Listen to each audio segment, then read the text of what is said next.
अस्सलाम वालेकुम। यकीनन कालाम रोड पर जो ब्रिजेज़ हैं वो न बनने की वजह से आज नाजिम साहब को भी झटका लगा है।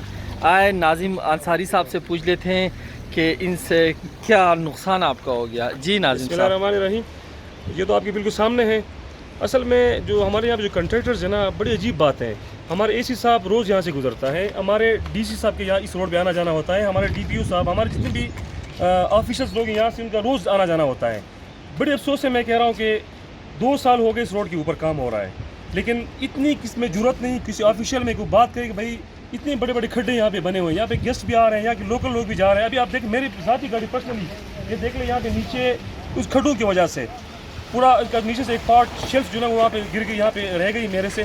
तो मैं काइंडली रिक्वेस्ट करता हूँ इस हिसाब से, काइंडली जितने भी कंट्रैक्टर्स रोड के ऊपर हैं, जो भी कंट्रैक्टर हैं, काइंडली उनसे कह दें कि जहाँ पे खड्डे शड्डे बने हुए वहाँ पे खुदारा फीलिंग कर ले, ऐसा नहीं किसी का बड़ा नुकसान हो। नसरुल्लाह भाई, इस तरह है कि रोड ठेकेदार का काम ख़त्म हो गया। ये ब्रिज है, ये मुराद सईद ने इसका ठेका कैंसिल कर दिया था, ठीक है।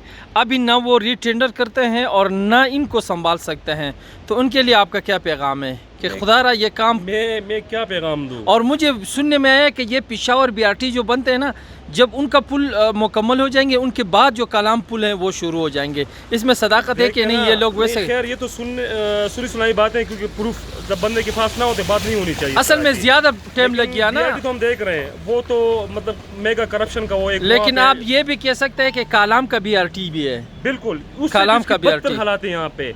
और बाकी बात रही मुराद सईद साहब के साथ, मैं उनके बारे में क्या कहूँ, वो सबको पता है यार, वो हमारा मिनिस्टर है जी। एक असेंबली के अंदर मुस्लिम लीग और पीटीआई एक दूसरे की सियासत कर रहे हैं, लेकिन सियासत की बैंड किसको चढ़ा रहे हैं? इस बेचारे अवाम को, इस गरीब अवाम को, इस मेहमानों को, इन लोगों को जो इस रोड से आना जाना होता है, गुजर होता है, इन लोगों को अपनी सियासत की बैंड चढ़ा रहे हैं। मुराद सईद साहब, खुदारा ये आपके लिए एक चांस है, मौका है, मेरे ख्याल में आखिरी चांस आपके लिए होगा। ये देख ले, आज आप सवात के मिनिस्टर हैं, आपके मिनिस्टर होने के बावजूद आज हमारे रोड की यही कंडीशन, यही हालत है। और एनएचए का मिनिस्टर है, सबसे बड़ी। घर नहीं बना सकते, अपने घर को नहीं संभाल सकते, पूरी पाकिस्तान की कौम से आपसे क्या तवक्को रखेगी, क्या उम्मीद रखेगी? खुदारा इस कौम के ऊपर रहम करे, सियासत को साइड पे छोड़ दे, इस हालात के ऊपर रहम करे। आए इस हमारा रोड का मसला खत्म कर दे। जो ब्रिजेस की जो रीटेंडर नहीं हो रहा है, क्यों नहीं हो रहा है भाई?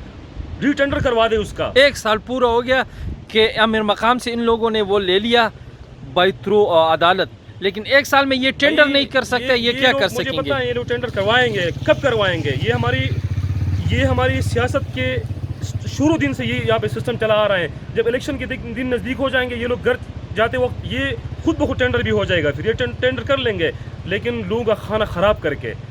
बराए मेहरबानी लोगों को अपनी सियासत की नज़र ना चढ़ाए, बैंड ना चढ़ाए, लोगों के ऊपर रहम करे। खुदारा इस तरह के काम हमारे साथ ना करे।